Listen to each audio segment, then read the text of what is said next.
Hello मित्रांनो, मी आज तुम्हाला आमच्या शेतामध्ये ऊसाची लागवड केलेली आहे.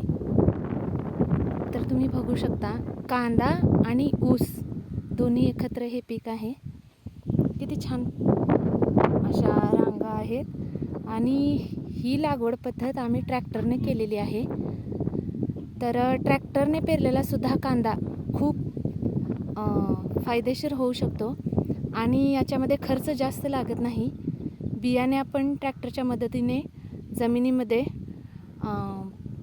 पट्टा पद्धतीने सोडू शकतो.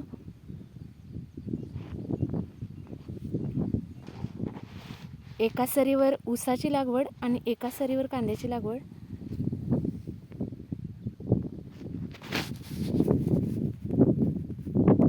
कांदा आणि ऊस लागवड पद्धत एकाच वेळी 2 पिके घेता येतात तुम्हाला.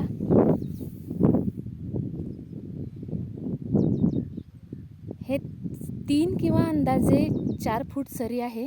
मला माहिती नाही किती फूट सरी आहे ते, पण ट्रॅक्टरच्या सहाय्याने अतिशय उत्तम पद्धतीने ह्या 4 ओळी तयार झालेल्या आहेत कांद्याच्या. 1 2 3 4 5 आहेत. 5 भरघोस उत्पादन घेऊन ट्रॅक्टरच्या मदतीने आपण लागण करू शकतो किंवा बियाणे पेरू शकतो.